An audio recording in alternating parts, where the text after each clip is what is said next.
Hi there, folks, and welcome back to NTI's Japan Real Estate Podcast. I'm your host, Ziv Nakajima again, and this podcast is brought to you, among others, by our new sponsor, Native Shark.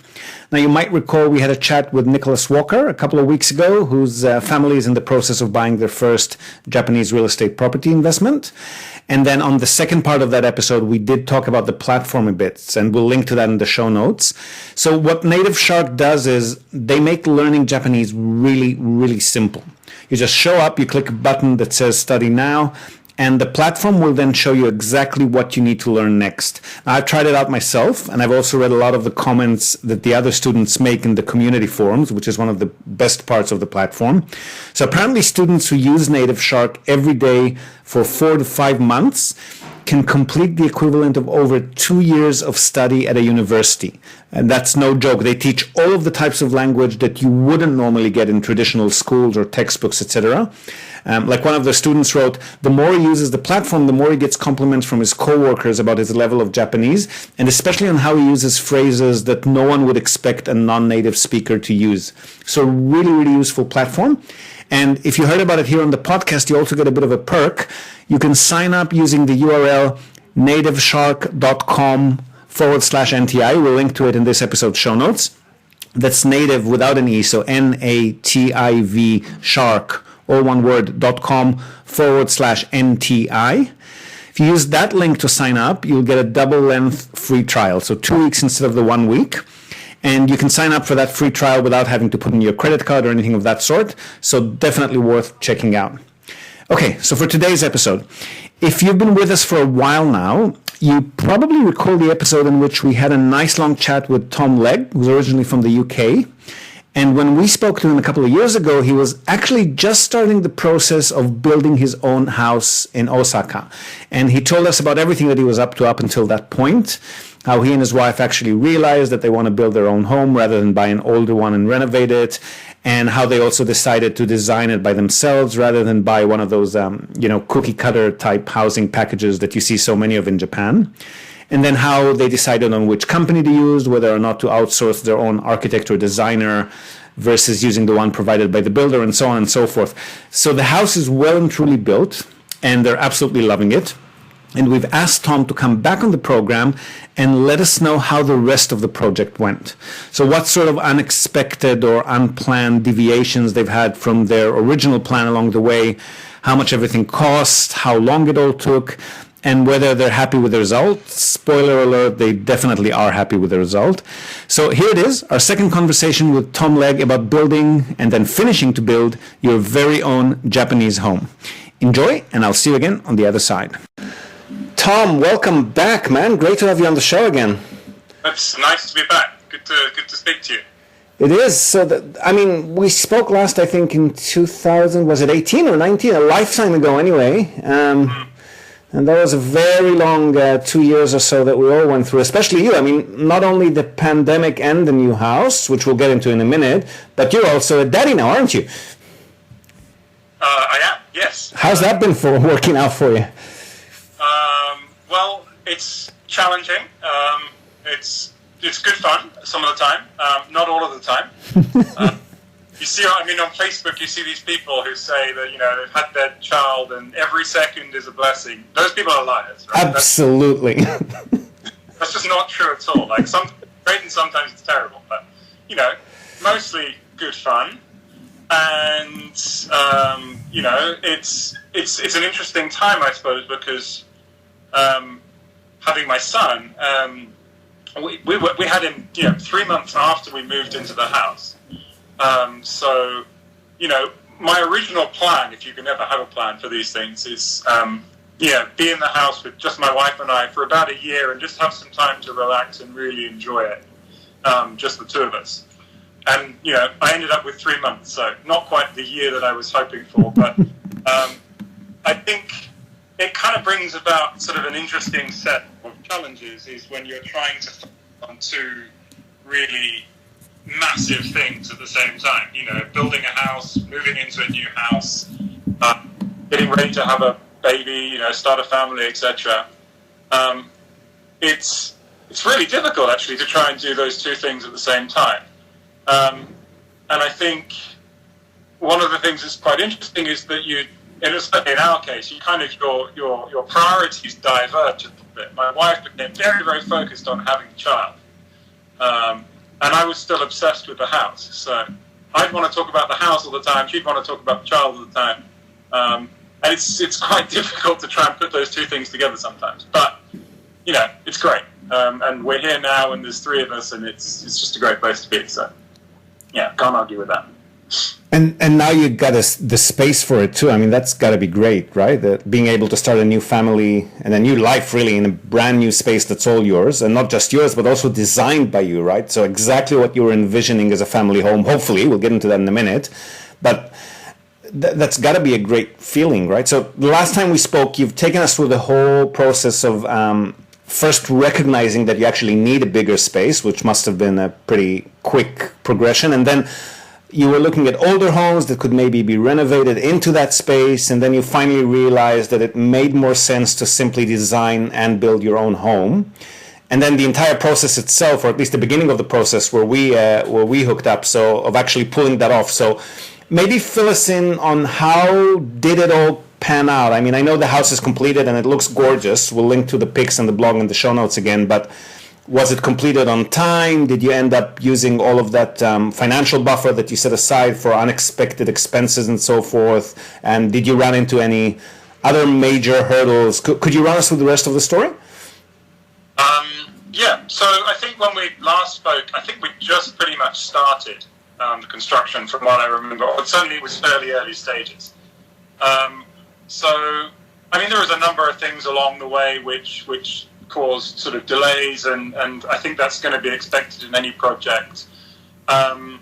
So, we ended up moving in about sort of 8-9 months after we planned to.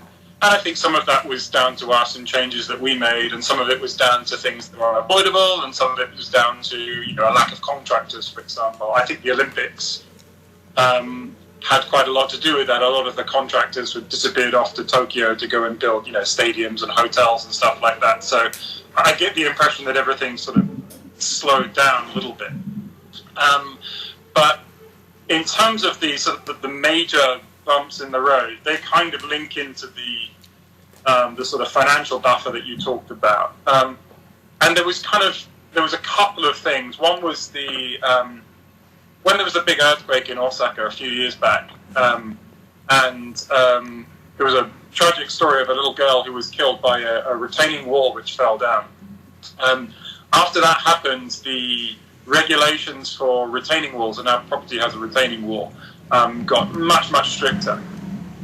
So as a result, we had to sort of slightly redesign part of the retaining wall, and that cost, I can't remember, I think it was $10,000 or something like that. It was a lot to get that sorted.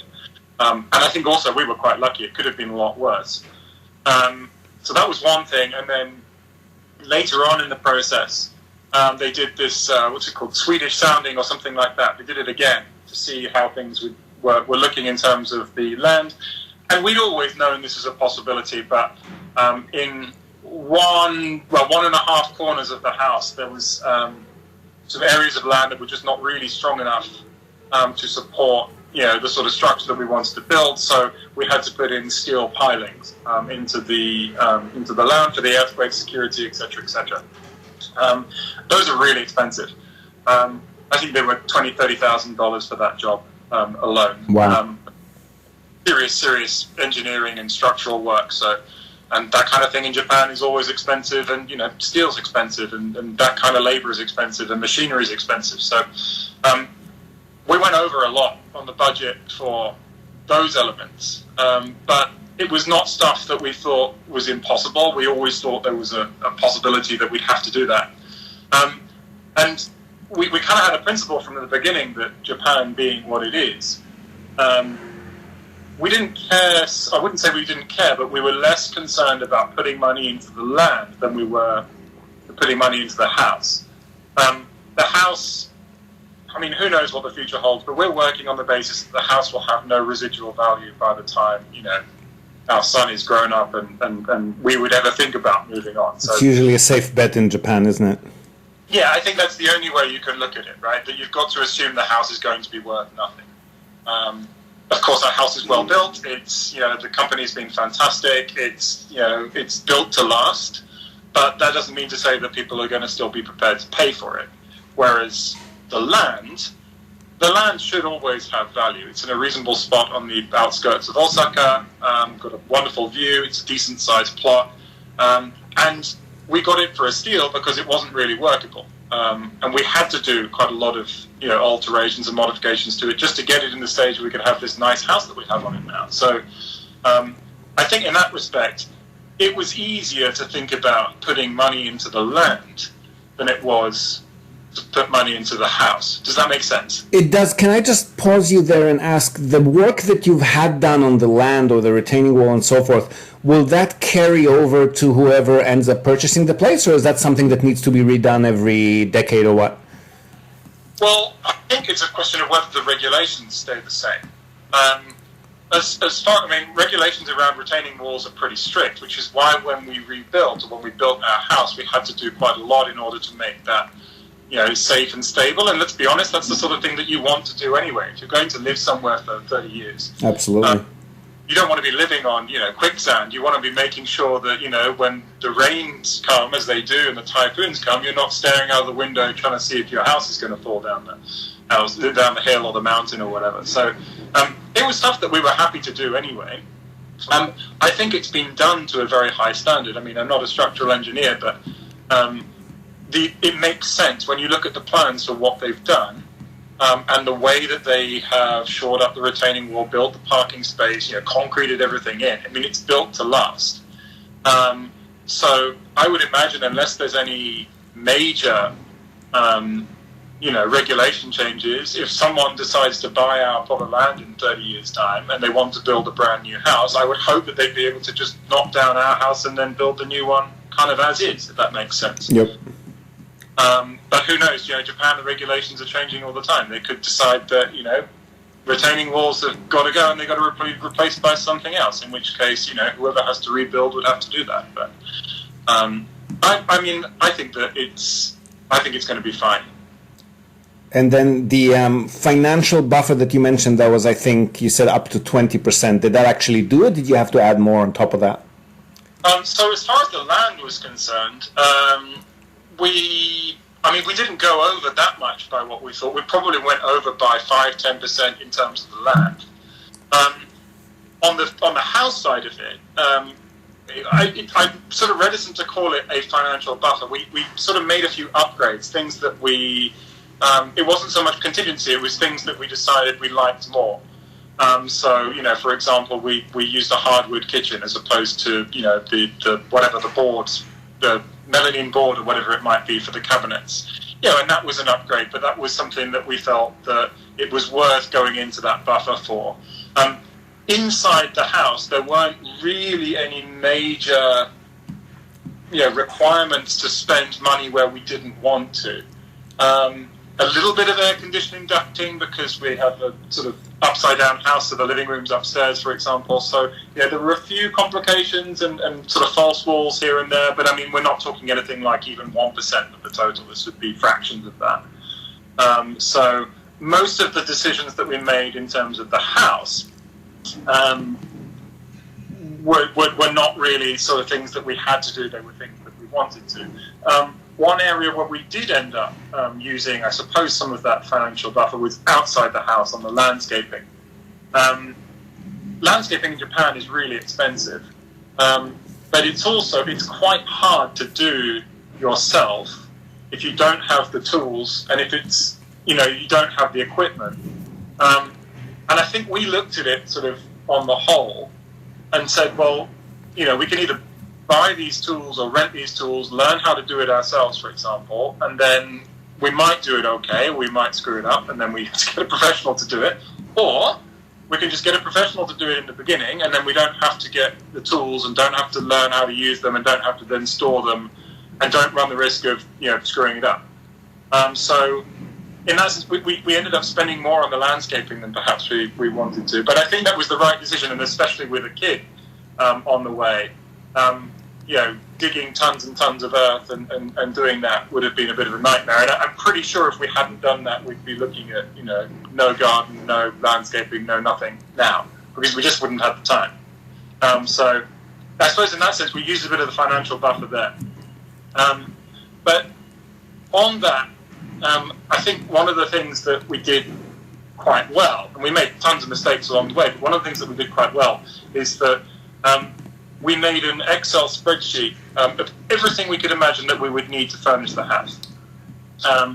And because we had so long to plan, in terms of, it took 3 years or so from start to finish, from the beginning of this project and buying the land to actually moving in, we could kind of wear down a lot of our old stuff that we had. So, we didn't replace anything in the 3-4 years or so before we moved in. So when it came time to move, we could get a brand new washing machine, and a new dishwasher, and a new sofa, and a new all this type of thing. So what we did is we saved up some of the money from that sort of 3-4 years not replacing stuff, and basically itemized everything that we wanted for the house and a budget for each thing. And then instead of getting sort of really bogged down in individual details or individual things that we want, we worked on that budget as a whole. So, if we found a sofa that we really liked, instead of saying, well, we've budgeted 100,000 yen for a sofa, by looking at the whole budget on a macro level, we could take some extra money from, the dining table that we were going to buy, and then put that into the sofa. And it gave us quite a lot of freedom to be able to do that, because it meant that we could have pretty much exactly what we wanted. And we weren't too constrained when it came to individual decisions. And actually, because we ended up using Rakuten and building up all these points and all this other thing, we ended up coming in way under budget for the whole thing. And we basically managed to start from, pretty much brand new stuff inside with warranties and guarantees and stuff. So I think that side of the finances, I think we did really well. That's a really clever way to do it, actually, because that also means that you must have saved a bunch on moving fees, right? Yes, exactly. Also, my wife's a pretty good negotiator. I think she probably got the lowest price that anyone has ever got in Kansai. I don't know how they made any money, to be honest. But actually, it's interesting you mentioned moving. There was quite a funny story. When we did move, we didn't have that much stuff. But they said, we'll probably need a 3-ton truck because we're going to do it with some other delivery. And we didn't really know the area, all of the back streets of the area that we were moving to. So I said, yeah, I'm sure that'll be fine. And then we got a call from them, sort of 10 minutes away, and they said, we can't get the truck to your house. Ouch. So we said, well, what are you going to do then? And they said, well, we can't get the truck to your house. And we were kind of, going around sort of, roads that we didn't know. Trying to find a route for them to come to the house. And eventually what happened is they parked the truck up about 500 meters away, and they moved all the stuff. They called in sort of all the local teams and stuff, and they moved it all with, those trolley things. Oh, poor buggers. The reason I was in my car, doing round trips to sort of help them, to move the stuff. And they were absolutely amazing. I think at one point they had 8-9 guys that were all working, on our house move in our house at the same time. And, all for this low price that my wife had negotiated. We couldn't believe it. But actually, probably, to be fair, I should give them a bit of a shout out. That is full marks for Sakai Moving Company, the one with the panda on it. That's the one we used when we moved. They are awesome. They also they put all of these cardboard panels everywhere to avoid scratching stuff, and they're phenomenal. Yeah. Couldn't believe it, absolutely unbelievable service. And at the end of it, I don't know if you remember this, but they have this kind of 10-minute service period, right, where they'll do something for you for 10 minutes, they'll do some light cleaning, or they'll put a table together or whatever. And I said to them, it's guys, just relax, it's fine. No, we've got to do something. We've got to do something in the 10-minute service period. So I do remember that, yeah. Threw that table leg on or something like that. They were phenomenal. They're really, really good. But I think, of course there's various hurdles along the way, and there's things that you find difficult, and there is unexpected financial expense. But I think as much as you can, if you can prepare for that and take a macro view, not only for the sort of possessions that you're putting into it, but also for the project as a whole. And try as best you can not to get too, bogged down in individual things, especially things that you can't control, and try to just keep a sort of a big picture approach. Then at that point, then you can get to sort of, a sense of, happiness and understanding that you're going to get to the end of it and it's going to be completed. And you might spend a little bit extra than you plan to, but it's going to be worth it in the end. And if I'm hearing you correctly, I guess a subtopic there is the fact that the actual architecture or design or building company that you ended up, and I think you mentioned when we spoke previously that was all done under the same roof, they've actually been spot on with their planning, right? Like everything that you had to do or pay extra expenses for was not due to anything that they haven't thought about. Oh, no, I mean, they've been 100% open and transparent every step of the way. And unless there's some hole under the house that we haven't seen or something like that, they have been very communicative. They've explained, why we have to do things or given us options when things have had to change. They've used all the materials that we've asked. I mean, I have heard horror stories online about some of these building companies just, bait and switching materials and, not doing things they said they were going to do and sort of shoddy workmanship and all that sort of thing. I mean, we haven't had that experience at all.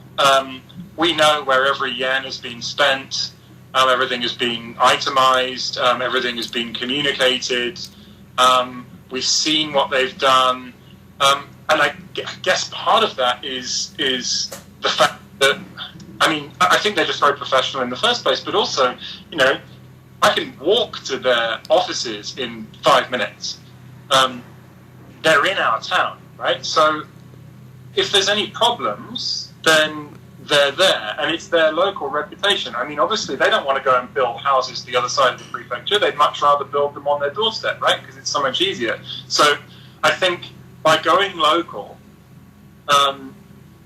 you can. I don't suppose you can. You can't say that you can guarantee a level of quality, but in a sense, there's kind of an insurance policy against at least transparency and honesty, because you don't tend to lie to people that you live next door to, right? Or most people don't. So I think I haven't had any of those experiences that you read about you lift off the wallpaper and find there's nothing underneath it or anything like that.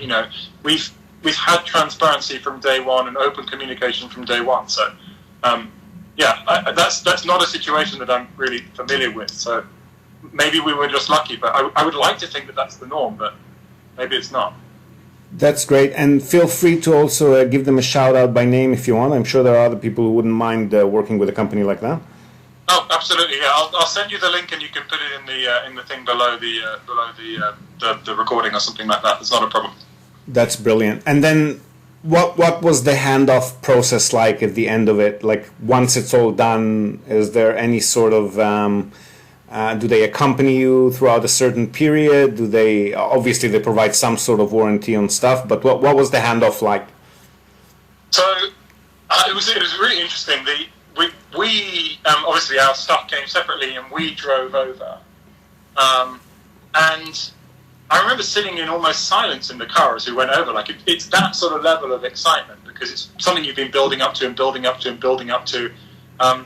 We didn't quite get it in the same way because we hadn't actually moved out of our old apartment. There was a sort of 3-4 day crossover. So we were coming to visit the house and see the house, but it wasn't like we were going to sleep there that night. So it wasn't quite that, but it was still very sort of exciting time.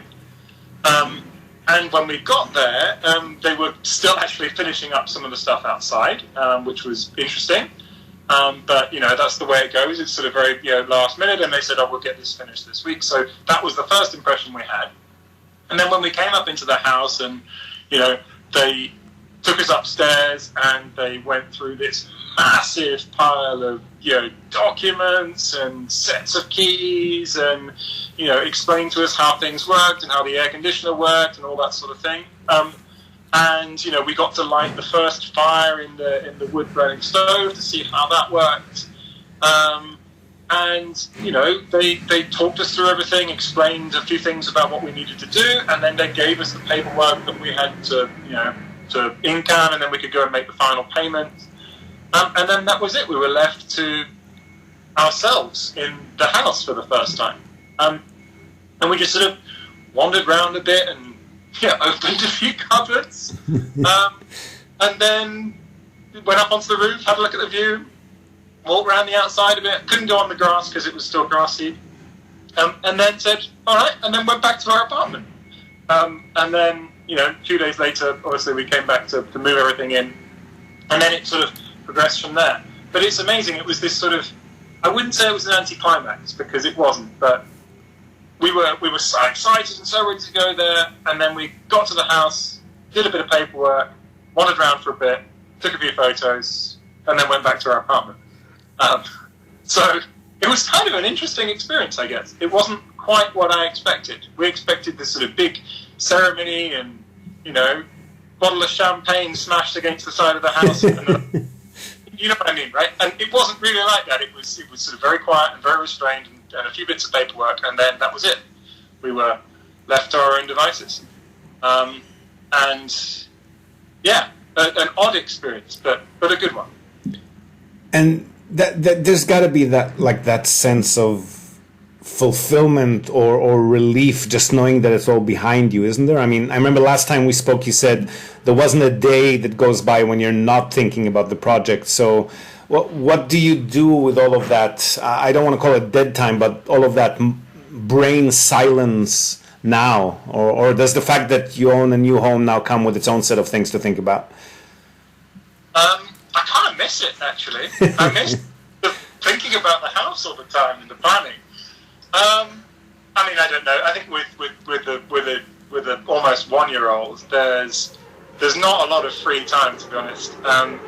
If I find myself free in the evening, I go to bed. My bedtime has gone from 2:00 in the morning when I was 18 to 1:00 in the morning when I was 25 to now it's like 8 p.m. I want to go to bed. So I'm not sure if there's any sort of dead time in terms of not having anything to think about, but I do miss that sort of having a project on the go.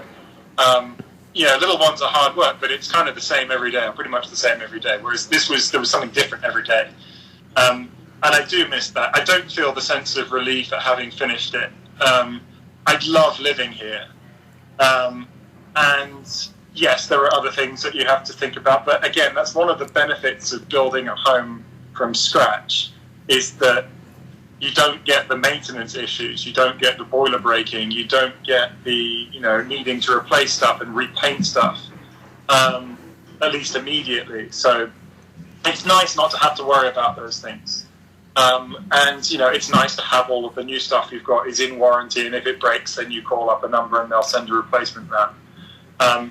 So it's nice not living in a house that's full of clutter, right? It's nice not living in a space where it takes lots and lots of cleaning all the time, because most of the walls are there. We don't have pictures up. Yet we're still sort of moving in a sense. So the house doesn't actually cause us much stress at all, certainly compared to having the baby. But it is really rewarding, and it's such a great place to live. There's something still great about going upstairs in the morning. Obviously, we sleep downstairs and the living room's upstairs. So going upstairs in the morning and pulling back the shutters and then seeing Osaka, that's still really cool. And then at the end of the day, sitting on the balcony and watching the sun go down over the city, that's also, that's something pretty special. So I think whilst a lot of living in the house becomes a little bit sort of mundane and everyday, and you stop to, feel the beauty of the house everywhere and maybe you lose the sense of the wood smell, for example. There are still those moments when you think, I'm really, really lucky to live here. And I definitely think that you talked about fulfillment and the rewards of it. And, it is just such a great space to live in. And I think we're really grateful for that. That sounds brilliant. And you definitely deserve a rest, I think, after everything. I mean, the house, the baby, and the pandemic. I guess Your family obviously couldn't come to visit yet, and you obviously haven't. Have they seen the baby at all? I mean, they've seen him on video camera. Yeah. But not face to face. I think it's impossible for anyone to come in at the moment. And in terms of me going back, well, there's quarantine to think about. I'm from the UK originally, so up until quite recently, I would have said it wasn't a particularly sensible idea in terms of safety to go back. The UK seems to have got its act together in terms of vaccinations and stuff, so I'd be very happy to go back now. My concerns would be about, getting stuck outside Japan, as I know has happened to many people, and then other issues around sort of quarantine and things like that. Without getting too much into politics, I hope Japan gets its act together and starts, vaccinating people. Otherwise, something else is going to kill me before coronavirus does. But yeah, I think that's a source of great frustration, is the fact that not only with the baby, but we've got this fantastic house and kind of no one to share it with, because we're in a state of emergency, and we've been very good about not meeting people and not socializing, and I think that's okay with an almost 1-year-old, but as he gets older and starts to have things that he remembers, it's really important for him to socialize and for us to socialize and to meet people, and we want to share this house with people and have barbecues and dinner and all that sort of thing. So that's been very, very difficult, I think. But I mean, there is light at the end of the tunnel, I guess, and we're really looking forward to when things are opening up and we can get vaccinated and everyone can feel safe and well again, and then finally we can start to share this place with friends and family and others.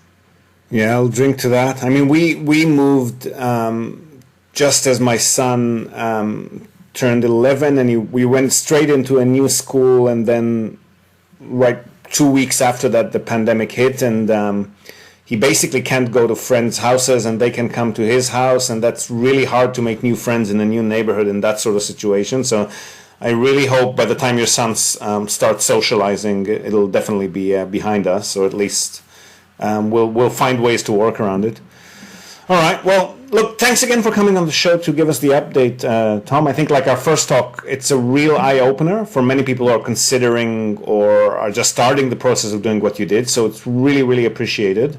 Any other plans involving houses or real estate on your radar? Are you saying that you miss a project? Did you get the bug now, or are you content with never having to think about houses and properties ever again? I don't know if I'd ever build a house again. Yeah. I think partly because having built this one, I don't really ever want to leave it, if that makes sense. Yep. If we ever had to move again to a different city, a different country, or something like that, I would be really keen to build a house again and take some of the lessons that we've learned from this place and just go through that process again. I think it would be, I hate to say, I think it would be quite fun to do that again. In terms of in Japan, well, I think one of the things about Japan is that there are so many properties that you can buy for, relatively speaking, at least compared to our home countries, next to nothing. So I think that there's a possibility that at some point in the future we might do some kind of a holiday besso or something like that. Somewhere in the countryside with a little bit more scenery, get away from the summer heat, that sort of thing. But certainly I wouldn't want to build something new. It would be something that would be a lot cheaper than that. Maybe something where we could do some renovation. I think that could be quite fun. Are you the DIY type, or are you going to get a company to do that? I'm not. No. I always used to say there's two types of people. There's people that own a toolbox, and there's people that pay professionals to do this stuff. And I always thought that I was going to be of the second type because, life is short. I can't really bother to learn that type of thing. And, I'm probably not going to be very good at it anyway, so better to get someone who knows what they're doing. However, I do now own a toolbox with tools. I know what most of them do. And maybe that could be the new challenge. Maybe it's something where I could say, you know what, I'm gonna do it myself. And actually, these days, it's probably never been easier to do that. You can find YouTube videos on absolutely everything. So, and there's some really good channels out there, and even people in Japan who are doing renovation stuff. So, maybe that could be the new challenge: is buy a cheap besso somewhere, and maybe get my toolbox out, dust it off, and have a go at some DIY. That could be the next thing. And then if I screw it up and the house falls down, then we can build a new one. You know how to do that. Oh, that's great, man. Thanks again. Huge thanks for filling us in. And I know, and I think our listeners as well, really appreciate learning from your experience. So thanks for coming on again. I appreciate it. Not a problem at all. Thanks for having me. So there you go, a real journey and very much a labor of love from the sound of it. We'll link to Tom's blog, which documents his journey and of course has some nice photos of the house and the surrounding area on it too, as well as to the first conversation we've had here on the podcast. And that's all going to be in this episode show notes. And we're also, as always, going to link to our second sponsor's website, and that's, Hiroshi Shimizu, immigration lawyer, administrative scrivener extraordinaire. If you're thinking about moving here on a more permanent basis, or if you're already in Japan on some sort of temporary visa and you want to switch to a permanent one, or for any other business and visa-related inquiry, don't be shy, contact Hiroshi Shimizu. You can find him at japanimmigrationexperts.com, all one word, and he can help you set up a company, apply for any kind of visa, or just provide you with the best advice and consultation related to these topics, which is already done for many of our listeners. So feel free to reach out to him. Again, that's japanimmigrationexperts.com. We're going to link to that in the show notes as well. And that's it from us for today, folks. We hope you've enjoyed this episode of the Japan Real Estate Podcast. Do share it with your networks, and please leave us a short rating or review on the iTunes Store or on Spotify. Or just drop us a line in the comment section of wherever you might have found this episode, or via our website, nippontradings.com, NIPPON, tradings with an S, again, all one word, .com. It's a new website. It looks lovely, and we would love to know what you think. Hope to have you with us again next time, and until then, have a great day or night ahead. Yoroshiku.